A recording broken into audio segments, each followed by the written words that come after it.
नमस्कार, आप देख रहे हैं सिटी पोस्ट लाइव और मैं हूं रवि। बिहार सरकार में नए राजस्व एवं भूमि सुधार मंत्री बने दिलीप जायसवाल ने पदभार संभालते ही विभाग को लेकर सख्त तेवर दिखाया है। उन्होंने साफ शब्दों में कहा है कि विभाग में भ्रष्टाचार, लापरवाही और गलत काम करने वालों को किसी भी हालत में बख्शा नहीं जाएगा। मंत्री के इस बयान के बाद यह संकेत मिल रहे हैं कि आने वाले दिनों में विभाग में बड़े स्तर पर सुधार और प्रशासनिक सख्ती भी देखने को मिल सकती है। सम्राट चौधरी कैबिनेट विस्तार के बाद विभागों का बंटवारा होते ही नए मंत्रियों ने अपने अपने विभागों की जिम्मेवारी संभालने शुरू कर दी है। इसी क्रम में भाजपा नेता दिलीप जायसवाल ने शुक्रवार को राजस्व एवं भूमि सुधार विभाग का पदभार ग्रहण किया।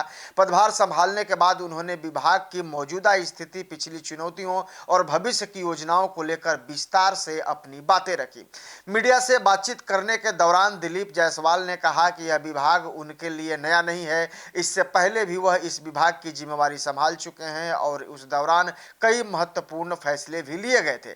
उन्होंने बताया कि उनके पिछले कार्यकाल में करीब 11,000 कर्मचारियों की बहाली की गई थी, जिससे विभाग की कार्यक्षमता बढ़ाने में मदद मिली थी। इसके अलावा बिहार में लंबे समय बाद कैथेड्रल सर्वे और रीजनल सर्वे का काम शुरू कराया गया था। हालांकि उन्होंने स्वीकार किया कि सर्वे की शुरुआत के दौरान लोगों के बीच काफी भ्रम और डर का माहौल बन गया था।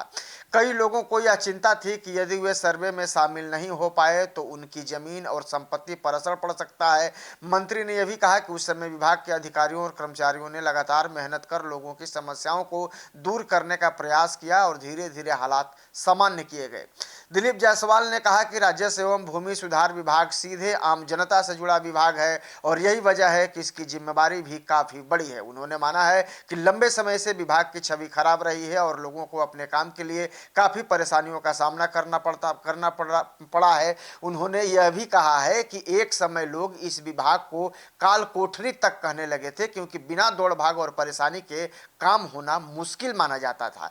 नए मंत्री ने भरोसा दिलाया है कि अब विभाग की कार्यशैली बदलने की कोशिश की जाएगी। उन्होंने यह भी कहा है कि दाखिल खारिज, जमीन विवाद, रसीद काटने और अन्य जरूरी कामों का तेजी से निपटारा उनकी प्राथमिकता होगी। लोगों को दफ्तरों के चक्कर कम लगाने पड़े और समय पर सेवाएं मिले, इसके लिए विभागीय स्तर पर निगरानी और ज्यादा बढ़ाई जाएगी।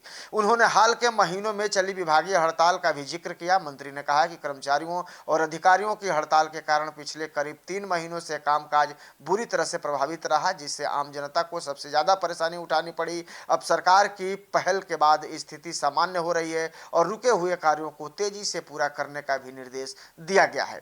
भ्रष्टाचार पर सख्त संदेश देते हुए दिलीप जायसवाल ने कहा है कि विभाग की बदनामी किसी से छिपी नहीं है। उन्होंने स्पष्ट चेतावनी दी है कि किसी भी अधिकारी या कर्मचारी को गलत काम करने की छूट नहीं दी जाएगी। उन्होंने कहा है कि पिछली बार भी कार्रवाई हुई थी और इस बार भी भ्रष्टाचार या लापरवाही पर कड़ी कार्रवाई तय है। मंत्री के तेवर से साफ है कि सरकार अब राजस्व एवं भूमि सुधार विभाग की छवि सुधारने और आम लोगों का भरोसा जीतने की दिशा में गंभीरता से काम करना चाहती है।